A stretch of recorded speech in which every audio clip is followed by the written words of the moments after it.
بسم اللہ الرحمن الرحیم الحمد للہ وکفی وسلام علی عبادہ الذین اصطفی اما بعد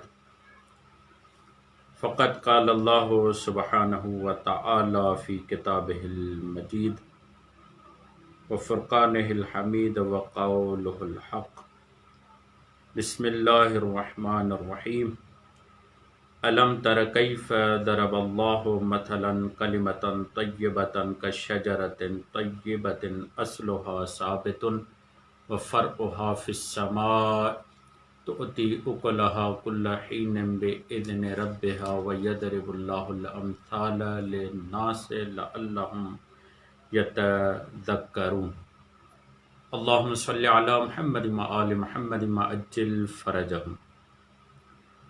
خداوند متعال کے شکر گزار اور سپاس گزار ہیں کہ خالق کائنات نے یہ فرصت اور یہ موقع میسر کیا کہ ہم اصغریہ اسٹوڈنٹ خیرپور کے پیج پر ذات گرامی حضرت امام جعفر صادق علیہ السلام کے علمی فیض کے متعلق لب کشائی کر سکے۔ یقیناً یہ بہت ہی عمدہ موقع ہے۔ اس موقع کے لیے جن دو آیہ مجیدہ کی تلاوت کا شرف حاصل کیا ہے ان کی تشریح اور ان کی وضاحت کرنے سے پہلے چاہوں گا کہ تھوڑا اس بات کی طرف توجہ کریں کہ جب ہم واجب کو ترک کرتے ہیں یا واجب کے ترک کا معاملہ آتا ہے تو اس کے 4 نکات ہیں جس کو ملوز خاطر رکھنا چاہیے۔ نمبر پہلا نقطہ یہ ہے کہ واجبات الہی بہت زیادہ ہیں، مثلا نماز، روزہ، حج، زکوٰۃ، اور ان میں سے کسی کا بھی ترک کرنا گناہ کبیرہ شمار ہوتا ہے۔ بہت سارے لوگ شاید یہ سمجھتے ہیں کہ نماز کو ترک کرنا گناہ نہیں ہے، اور معاشرے میں ایسا ہے۔ آپ جب ان سے پوچھیں گے کہ بھائی گناہ نہیں انجام دینا چاہیے تو وہ سمجھتے ہیں کہ گناہ شاید معاذ اللہ خدا نہ کرے، لوگوں کے ذہن میں یہ ہوتا ہے کہ گناہ صرف زنا کرنا ہی گناہ ہوتا ہے۔ نہیں، نماز کو یا واجبات کو ترک کرنا بھی گناہ ہوتا ہے۔ اس کے لیے ہم توسل کرتے ہیں امام جعفر صادق علیہ السلام کی اس روایت سے۔ مولا فرماتے ہیں لا ينظر اللہ عز وجل الی عبد، اللہ اس بندے کی طرف نگاہ نہیں کرتا۔ کس بندے کی طرف نگاہ نہیں کرتا؟ ولا یزکی ہے، اور نہ ہی اسے پاک کرتا ہے، نہ ہی اسے منزہ کرتا ہے۔ اذا ترک فریضۃ من فرائض اللہ، جب وہ اللہ کے فرائض میں سے کسی فریضے کو ترک کرتا ہے تو اللہ اس کی طرف نظر کرم نہیں کرتا، اللہ اس کو پاک نہیں کرتا۔ پروردگار عالم اسی کو پاک کرے گا جس کے وجود میں ترک واجبات نہ ہو۔ اس کے بعد دوسرا یہ نقطہ ذہن نشین ہونا چاہیے کہ وہمیات کی بنیاد پر آپ واجبات کو ترک نہیں کر سکتے۔ وہمیات مثلا یہ کہنا کہ تھک گیا ہوں، مثلا یہ کہنا کہ مجھے شرم آ رہی ہے، لوگوں کے سامنے کیسے نماز پڑھوں، یا دوسروں کی خوشنودی کا لحاظ رکھنا، ان تمام وہمیات کا لحاظ نہیں رکھنا چاہیے، اور جو اللہ کا حکم ہے اس کو بجا لانا چاہیے۔ نمبر 3 یہ ہے کہ بعض موارد ایسے ہیں جہاں واجب ترک کیا جا سکتا ہے، جیسے واجب کی ادائیگی پر قدرت نہ رکھنا۔ جیسے اگر انسان ماہ رمضان میں روزہ رکھنا چاہے، قدرت اس کے پاس نہیں ہے تو وہ ترک کر سکتا ہے، بعد میں اس کو ادا کرنا ہوگا۔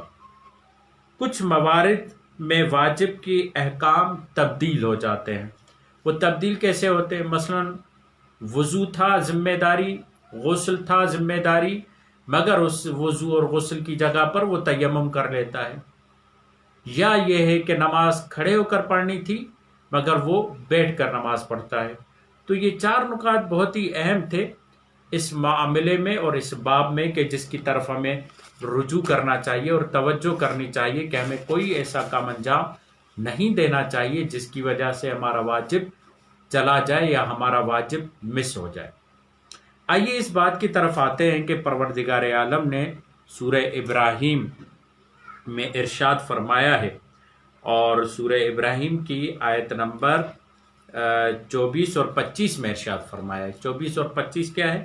پروردگار عالم ارشاد فرماتے ہیں الم تر کیف ضرب اللہ مثلا کلمۃ طیبۃ کشجرۃ طیبۃ، کیا تم نہیں دیکھتے کہ اللہ نے مثال پیش کی ہے پاک کلمے کی، پاک درخت کی طرح ہے، اصلھا ثابت، اس کی جڑیں بہت محکم ہیں، بہت مضبوط ہیں۔ کہتے ہیں نا اصول دین یعنی دین کی جڑیں 5 ہیں، اصلھا ثابت، اس کی جڑیں بہت مضبوط ہیں، اصلھا ثابت وفرعھا فی السماء، اور اس کی جو شاخیں ہیں اور اس کی جو ٹہنیاں ہیں یہ آسمان تک پہنچی ہوئی ہیں، یہ عرش الہ تک پہنچی ہوئی ہیں، یعنی ان کا جو رابطہ ہے وہ گویا کہ خدا سے ہے، نیچے زمین پر محکم ہے، اتنی محکم ہے کہ زمین کی جو چیزیں، جو فضائیں، جو ماحول، جو معاملہ ہے وہ اسے نقصان نہیں پہنچاتا،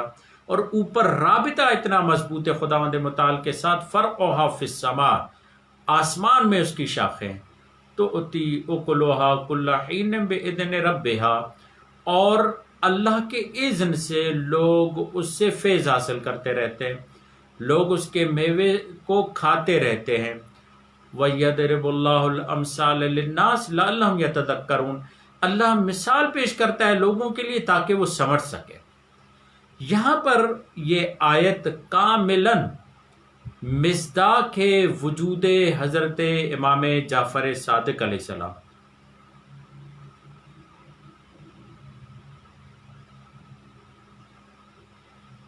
کامل مصداق ہے حضرت امام جعفر صادق علیہ السلام۔ وہ کیسے مصداق ہے؟ کیونکہ امام جعفر صادق علیہ السلام کی ذات وہ ذات ہے جس سے لوگ علمی فیض حاصل کر رہے ہیں، جس کے فیض تھے تؤتی اکلھا کل حین باذن ربھا، کہ پروردگار عالم کے اذن سے اس شاخوں اور اس ٹہنیوں سے جو میوہ، جو علم کا میوہ فراہم ہوتا ہے پروردگار عالم کے اذن سے، تا قیامت لوگ فیض یاب ہوتے رہیں گے۔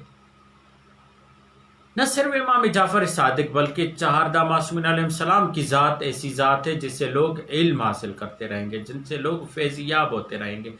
مگر حضرت علامہ شہید مطہری علی اللہ مقامہ یہ جملہ فرماتے ہیں کہ شیعوں کا استقلال اور شیعوں کی مضبوطی 2 جریانوں کی وجہ سے ہے، 2 شخصیات کی وجہ سے ہے، 2 افراد کی وجہ سے ہے۔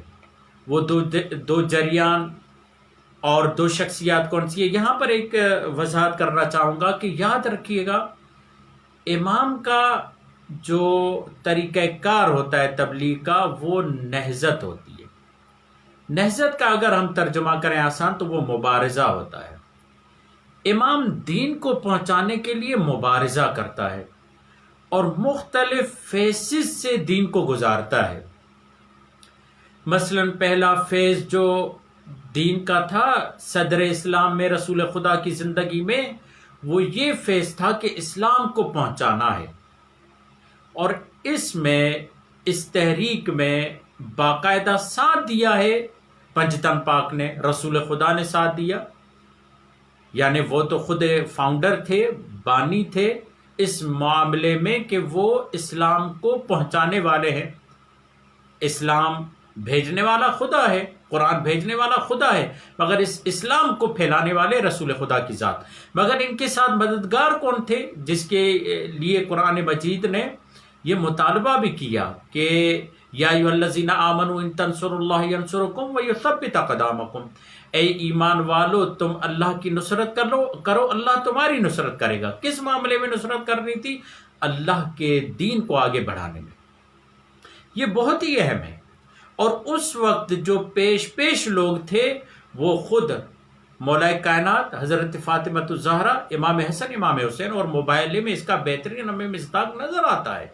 گرچہ بچے ہیں، اور کیا ہی عمدہ یہ نقطہ ہے واقعاً گرچہ ابھی بچے ہیں مگر اپنی ذمہ داری اور اپنی تکلیف کو محسوس کرتے ہوئے، تکلیف یعنی ذمہ داری کو محسوس کرتے ہوئے انہیں معلوم ہے کہ موبائلہ میں ہمیں جانا ہے اسلام کو پہنچانے کے لیے۔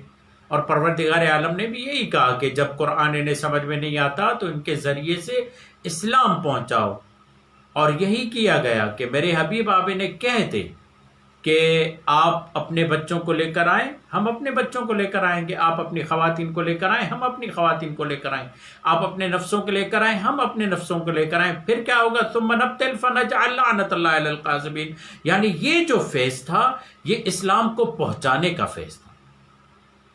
اور یہ جو مبارزہ کیا ہے مولا کائنات نے، علمی مبارزہ بھی تھا، جہادی جسمی مبارزہ بھی تھا، روحانی مبارزہ بھی تھا۔ علمی مبارزہ آپ نے دیکھا، فَقُلْ تَعَالَوْا نَدْعُوا أَبْنَاءَنَا وَأَبْنَاءَكُمْ، یہ کیا تھا؟ یعنی پہلے علمی مبارزہ ہو چکا، آیت قرآن کی پیش کی گئی مگر انہوں نے قبول نہیں کیا۔ پھر اس کے بعد آپ نے دیکھا کہ رسول خدا کو کہا گیا فَقُلْ تَعَالَوْا نَدْعُوا أَبْنَاءَنَا وَأَبْنَاءَكُمْ، یہ کیا ہے؟ یہ روحانی مبارزہ ہے، یعنی روحانیت کے ذریعے ثابت کریں گے، روحانیت کے ذریعے اسلام کو پہنچائیں گے۔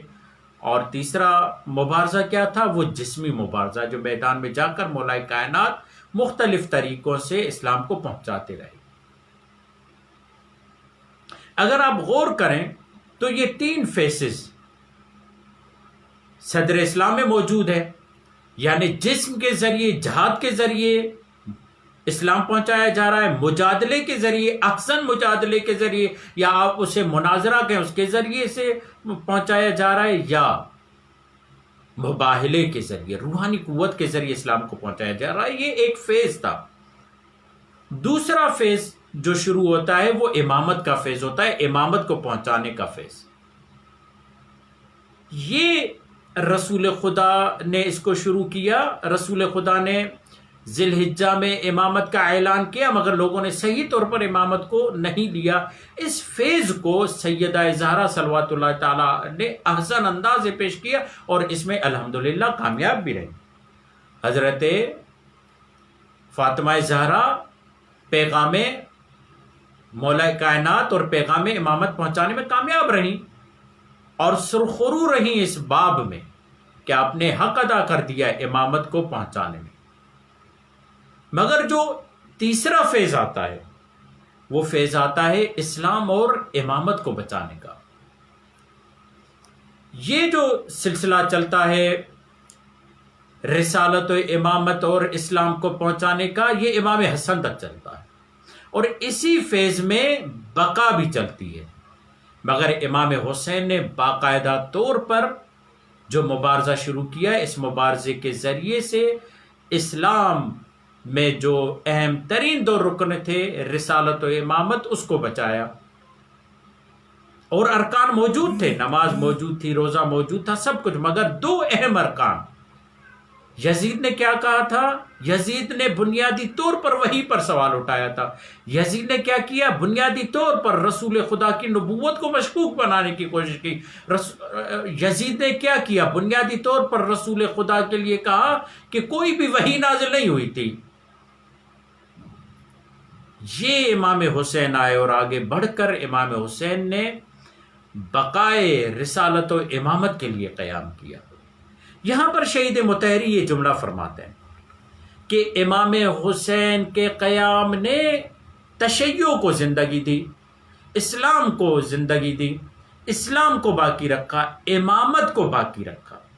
امام حسین کے بعد یہی تحریک چلتی ہے امام زین العابدین تک، اور امام زین العابدین ہی کی زندگی میں ایک مدرسہ قائم ہوتا ہے، چھوٹی سمجھے مکتب قائم ہوتا ہے، اور وہ مکتب چلتے چلتے دور امام جعفر صادق میں ایک پوری یونیورسٹی بن جاتا ہے، اور یوں اسلام، تشیع، امامت کی جو تبیین ہوتی ہے وہ امام جعفر صادق علیہ السلام کے وجود سے ہوتی ہے۔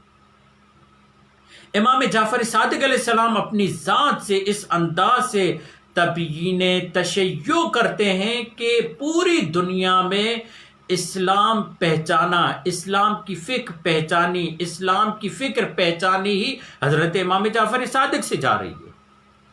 اس انداز سے تبیین کیا. اور یہیں پر آغائے متحری یہ جملہ فرماتے ہیں، میں چاہتا ہوں کہ وہ فارسی کا وہ جملہ آپ کے سامنے پیش کروں. استقلال شیعہ مدیون این دو جریان است.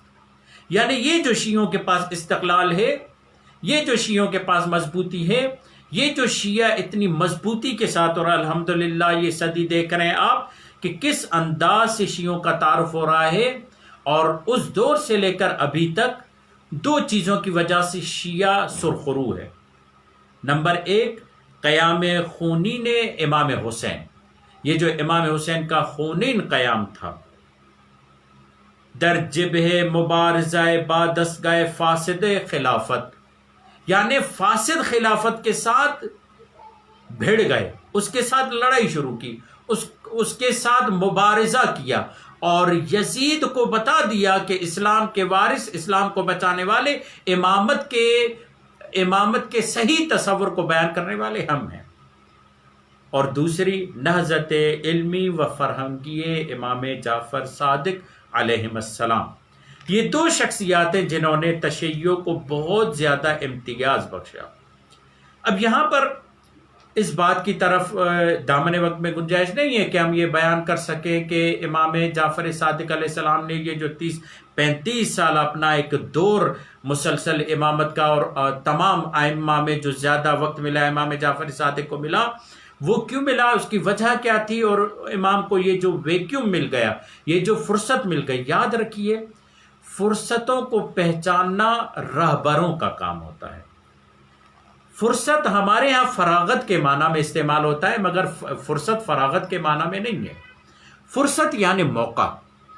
یہ امام جعفر صادق علیہ السلام کے لیے بہترین موقع تھا، اور اسے امام جعفر صادق علیہ السلام نے یوٹیلائز کیا، استعمال کیا، فائدہ اٹھایا. اور اسی لیے امام جعفر صادق علیہ السلام کا ایک بیان بھی ہے. امام جعفر صادق علیہ السلام ایک بہترین خوبصورت انداز سے یہ جملہ فرماتے ہیں کہ العالم بزمانہ لا تہجم علیہ اللوابس.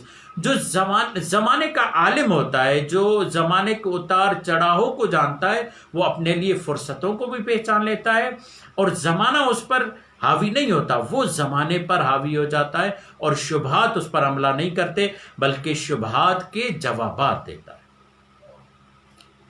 امام صادق علیہ السلام نے بہترین انداز سے یہ سمجھ لیا تھا کہ یہ وقت میرے لیے بہت عمدہ وقت ہے تشیع کو بیان کرنے کا، تشیع کو آگے لے جانے کا. اور امام جعفر صادق علیہ السلام نے یہ کام انجام دیا. جب یہ امام صادق علیہ السلام کی علمی زندگی کی بات آتی ہے تو یہاں پر یہ بھی ذہن میں رہنا چاہیے کہ بحیثیت امام جعفر صادق معلم کیسے تھے، اس کی طرف ہم نہیں جاتے. امام جعفر صادق علیہ السلام کو جب علمی فرصت ملی تو نئے نئے موضوعات کا تعارف کروایا. نمبر بنیادی طور پر مدرسہ فکر، فلسفہ باطنی، علم کیمیا، علم فزکس، یہ وہ علوم تھے یا وہ فکریں تھیں جس کی طرف امام جعفر صادق علیہ السلام نے توجہ دلائی. اور آپ توجہ فرمائیں کہ امام جعفر صادق علیہ السلام کے شاگردوں کے لیے کہا جاتا ہے کہ ان کے 4000 شاگرد تھے، مگر اس کے علاوہ امام جعفر صادق علیہ السلام کے جو راویان تھے، 4000 راویوں کو سر فہرست بیان کیا گیا ہے. 4000 راویوں کے نام دیے گئے کہ امام صادق کے 4000 راوی تھے. 2 سال آپ نے کوفہ میں تعلیم دی، آپ نے علم حدیث پر بہترین بیانات دیے، علوم قرآن پر بہترین بیانات دیے، علم طب پر، علم کیمیا، علم فزکس، علم نبات یعنی جسے آپ کہتے ہیں اپنا ان کے درختوں کے بارے میں اور پودوں کے بارے میں، یہ علم نبات. امام جعفر صادق علیہ السلام نہ صرف علم کو بیان کرنے کے معاملے میں فکر مند تھے، بلکہ امام جعفر صادق علیہ السلام کا جو علمی سسٹم تھا وہ بڑا نظام مند تھا. یعنی امام صادق علیہ السلام نے پہلا اقدام یہ کیا کہ لوگوں کو تشویق دلائی کہ اس علم کو لکھیں، اور کئی اپنے اصحاب کو بار بار یہ کہتے تھے کہ تمہیں لکھنے سے کون سی چیز منع کرتی ہے. اور وہاں پر آپ نے ایک گروہ کی تعریف کی کہ فلاں گروہ مجھے بہت زیادہ پسند ہے کیونکہ جو بھی میں بات کرتا ہوں وہ لکھ لیتے ہیں. اور اس دور میں امام جعفر صادق علیہ السلام کے پاس قوم سے افراد آتے. اس زمانے امام جعفر صادق علیہ السلام کے پاس مختلف دنیا کے کونے گوشوں سے لوگ آتے، اور یوں آپ کی کلاس میں بیک وقت 2000 سے 4000 تک طلباء موجود ہوتے. آپ اندازہ لگائیں، 4000 ذرا بٹھا کر تو دیکھیں، آپ کو اندازہ لگ جائے گا کہ کتنا بڑا مجمع ہوتا ہے. یہاں پر امام جعفر صادق علیہ السلام نے نہ صرف علم کی تدوین کے لیے مراحل کو طے کیا، لوگوں کو لکھنے کی تلقین کی، بلکہ یہ بھی کہا. وہ کیا کہا امام جعفر صادق علیہ السلام نے کہ جابر بن حیان کو تشویق دی، اے جابر، کیوں تم ایسا کاغذ تیار نہیں کرتے جس کو آگ نہ جلا سکے؟ اور جابر بن حیان نے وہ کاغذ تیار کیا اور امام صادق نے پہلے ہی تحریر خود اپنے ہاتھوں سے لکھی. یہ امام صادق علیہ السلام کا علم کو نظام مند طریقے سے پہنچانے کا ایک پیغام تھا. مگر یہاں پر یہ ایک مختصر، کیونکہ یہاں پر ظاہر سی بات ہے 5-6 منٹ کے 15-20 منٹ کی نشست میں ہم مختصر ہی بیان کر سکتے ہیں. مگر میں یہاں چاہتا ہوں، میرا ایک دغدغہ ہے کافی عرصے سے، اور کافی بزرگان کا بھی یہ دغدغہ رہا ہے. میں چاہتا ہوں اس دغدغے کو بیان کرتا چلوں.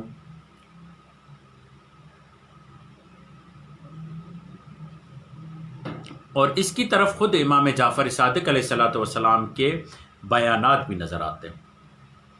یاد رکھیے کہ قرآن و وارثان قرآن سے وابستگی علمی طور پر بلا شبہ قرآن اور وارثان قرآن کا علم کا سمندر ہونا بذات خود ان سے علمی وابستگی کی ضرورت کو ایجاد کرتا ہے. لیکن شرط یہ ہے کہ علمی تحقیقات اس طرح سے ہوں کہ جن سے نور اور روشنی کی جانب بڑھنے کا ایک راستہ فراہم ہو. تحقیق برائے تحقیق نہ ہو، علم برائے علم نہ ہو، یاد برائے یاد نہ ہو. اور یہاں پر توجہ فرمائیں، یہاں پر شہید مطہری اعلی اللہ مقامہ کی یہ کتاب بہت ہی عمدہ رہنما کتاب ہے کہ امام صادق علیہ السلام کے علم دینے کا جو طریقہ کار تھا اور اس کی جو بیس تھی وہ معلومات فراہم کرنا نہیں تھا. آج کل جتنے بھی ادارے ہیں، یونیورسٹیز ہیں، ان کا علم دینے کا جو طریقہ کار ہے وہ معلومات فراہم کرنا ہے. امام جعفر صادق علیہ السلام کی جو یونیورسٹی ہے، جو ادارہ تھا، جو تعلیم دینے کا جو طریقہ کار تھا اور اس کا جو بیس تھا، وہ معلومات فراہم کرنا نہیں تھا بلکہ تربیت کرنا تھا. یہی وجہ ہے کہ آپ دیکھیں گے کہ بہت سارے لوگوں کو معلومات تو مل جاتی ہے مگر تربیت نہیں ہوتی. اس وقت دنیا میں 5 ممالک ایسے ہیں جو پہلے 5 سال صرف بچے کی تربیت کرتے ہیں. 7 سال سے لیتے ہیں 8, 9, 10, 11, 12 پورے 5 سال تربیت کرتے ہیں. اس کے بعد جا کر اسے لکھنا اور پڑھنا سکھاتے ہیں. اور اگر آپ کو معلوم ہونا چاہیے تو لکھنا اور پڑھنا ایک فن کا نام ہے، یہ علم نہیں ہے. لکھنا پڑھنا فن ہے. اگر کوئی کہتا ہے کہ مجھے لکھنا پڑھنا آتا ہے تو ہم اسے عالم نہیں سمجھتے. عالم اسے سمجھتے ہیں جس کی تربیت اچھی ہو. عالم اسے سمجھتے ہیں جس کے وجود میں عمل موجود ہے. اور اسی لیے امام جعفر صادق علیہ السلام اللہم صلی علی محمد وعلی محمد وعجل فرجہم فرماتے ہیں العلم یہتف بالعمل، علم عمل کو بلاتا ہے. اگر انسان نے فَإِنْ أَجَابَهُ، اگر انسان نے اس کی اجابت کی تو علم اس کے پاس محفوظ رہے گا. إِلَّا ارْتَحَلَ، اگر اس نے اس کی اجابت نہیں کی تو علم اس کے ہاں سے چلا جائے گا. تو اب توجہ فرمائیں کہ معصومین علیہ السلام کے علم، معصومین علیہ السلام کی تعلیم دینے کا جو بیس تھا، جو بنیاد تھی، وہ تربیت تھی، معلومات جمع کرنا نہیں تھا. اور اس پر بہت اچھا شہید مطہری تعلیم و تربیت اسلامی میں بہت اچھے طریقے سے بولے ہیں کہ اسلام کیا کرتا ہے، تربیت کرتا ہے، اور تربیت سے مراد ہمارے اور آپ کے ذہنوں میں جو تربیت ہے وہ الگ ہے۔ تربیت سے مراد اسلام استعدادوں کو پروان چڑھاتا ہے، جو انسانی وجود اور انسان کی فطرت میں استعدادیں موجود ہیں، تعلیم دیتا ہے کہ ان استعدادوں کو کیسے پروان چڑھاتا ہے، اور تربیت کرتا ہے عملی طور پر کہ ان استعدادوں کو پروان چڑھاؤ۔ یہ ہے تو اسلام اور امام جعفر صادق علیہ الصلوۃ والسلام کے علم دینے کا، تعلیم دینے کا جو طریقہ کار تھا وہ یہی تھا۔ میں چاہتا ہوں 2-4 الفاظ جو ہے آپ کے سامنے بیان کروں اور آپ سے اجازت لوں۔ تو علم فقط برائے علم نہیں ہے، تحقیق فقط برائے تحقیق نہیں ہے، بلکہ اسلام چاہتا ہے کہ اس کے ذریعے سے نور کی طرف بڑھے۔ ساتھ ہی یہ بھی ضروری ہے کہ یہ تحقیقات اعلیٰ و عرفہ ہدف تک پہنچنے میں وسیلہ بنے، نہ کہ یہ خود ہدف بن جائے۔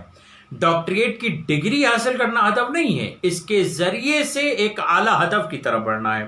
لیکن اگر شناخت برائے شناخت، ہنر برائے ہنر، یا معرفت برائے معرفت ہوتا ہے یہ تحقیق کرنا، یا یہ کہ قرآن علمی تحقیقات صرف علمی و نحوی تحقیقات ہی کی حد تک ہیں، تو اس صورت میں تمام کاوشیں دین اسلام کے لیے بے سود، غیر مفید، غیر مطلوب، خلاف